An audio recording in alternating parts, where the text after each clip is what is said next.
Welcome to ETV prime. కూటమి ప్రభుత్వం 2 ఏళ్లలో ఇసుక దందా ఎంతగా, ఇసుక మాఫియా ఎంతగా చెలరేగిపోతుందో మనం చాలాసార్లు చెప్పుకున్నాం. మద్యం మాఫియా, రేషన్ మాఫియా, ఇసుక మాఫియా, మైనింగ్ మాఫియా, ఇలా ఒకటి కాదు అన్నీ కూడా యథేచ్ఛగా విచ్చలవిడిగా జరుగుతున్నాయి. ముఖ్యంగా ఉచిత ఇసుక అంటూ ఇసుకని ఇసుకేస్తే రాలనంత అవినీతిలాగా అవినీతి మయం చేసేసింది కూటమి ప్రభుత్వం అనేటువంటిది అనేక కథనాలు మనం చూస్తున్నాం. ఇప్పుడు తాజాగా కూడా రాష్ట్రంలో ఇసుక దోపిడీపై యథేచ్ఛగా దోచేస్తుంది అనేటువంటిది కూడా చంద్రబాబు నాయుడు గారు అండ్ గ్యాంగ్ అనేటువంటిది ఇప్పుడు మన రాష్ట్ర చెప్పుకుంటున్నటువంటి విషయం.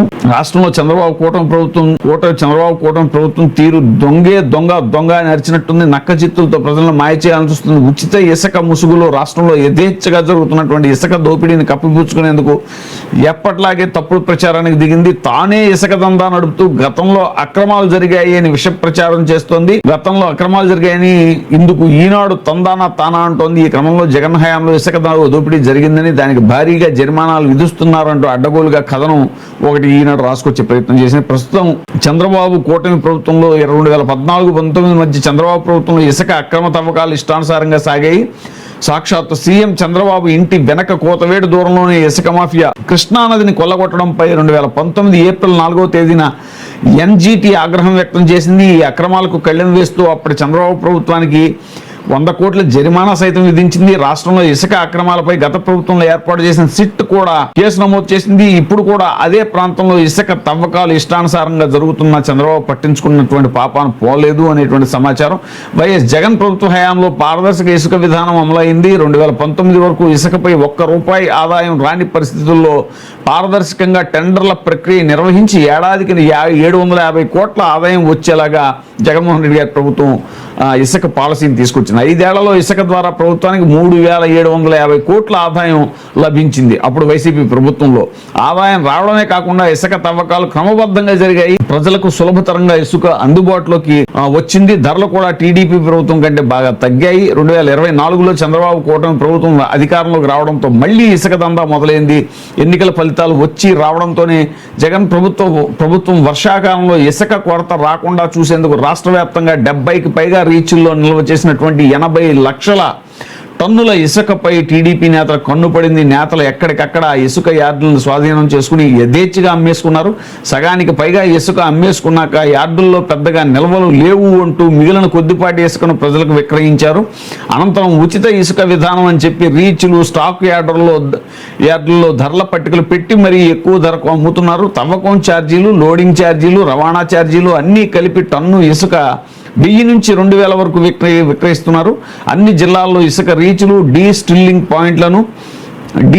పాయింట్లను టెండర్ల విధానంలోనే టీడీపీ నేతలు కట్టబెట్టి అధికారికంగానే ఇసుకను అమ్ముతున్నారు. తవ్విన ఇసుకలో కొంత స్థానికంగా అమ్ముతూ మిగిలిన ఇసుకను హైదరాబాదు, బెంగళూరు, చెన్నై వంటి పెద్ద నగరాలకు తరలిస్తున్నారు అనేటువంటిది కూడా వస్తున్న సమాచారం. రాష్ట్ర వ్యాప్తంగా ప్రస్తుతం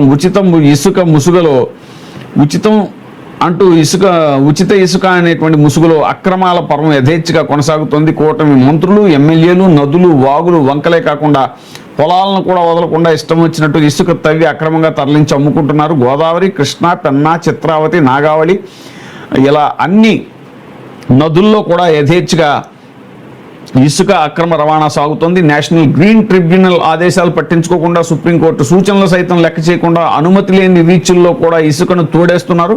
కార్మికులతోనే తవ్వకాలు చేయాల్సి ఉండగా ప్రతి చోట ప్రొక్లైన్లు, జేసీబీలు, హిటాచీలు వంటి భారీ యంత్రాలతో తవ్వకాలు జరుగుతున్నాయి. ఉచితం అంటూనే 18 టన్నుల లారీల ఇసుకని 30,000, 60,000 వరకు అమ్ముతున్నారు.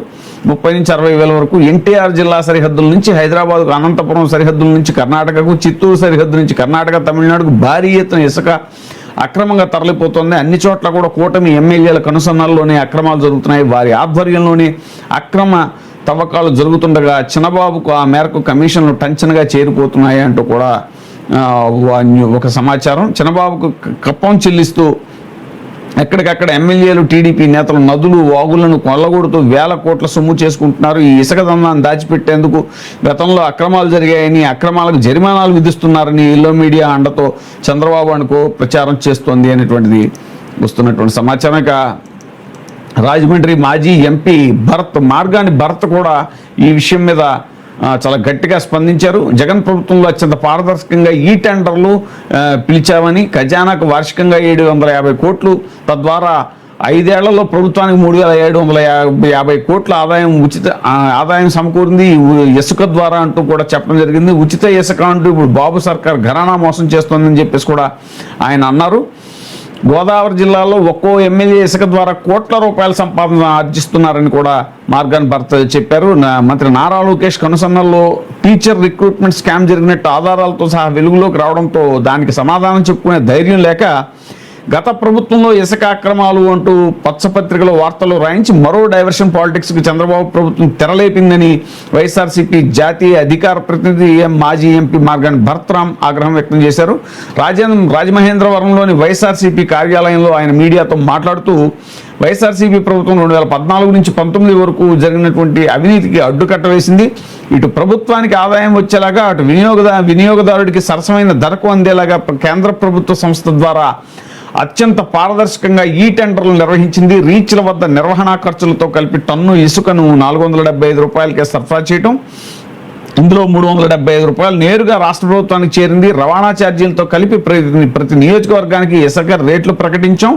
వైఎస్ఆర్సీపీ ప్రభుత్వాన్ని నిరంతరం దుమ్మెత్తిపోసే పత్రికల్లో కూడా నియోజకవర్గాల వారీగా పారదర్శకంగా రేట్లపై ప్రకటనలు ఇచ్చాం. రేట్లపై వెబ్సైట్ ద్వారా నిరంతర పర్యవేక్షణ చేసి తప్పులకు ఆస్కారం లేకుండా కఠిన చర్యలు తీసుకున్నాం. తద్వారా ప్రభుత్వ ఖజానాకు ఏడాదికి 750 కోట్ల చొప్పున 5 ఏళ్లలో 3750 కోట్లు ఆదాయం వచ్చేలా చేయడం జరిగింది అని చెప్పేసి ఆయన చెప్పారు.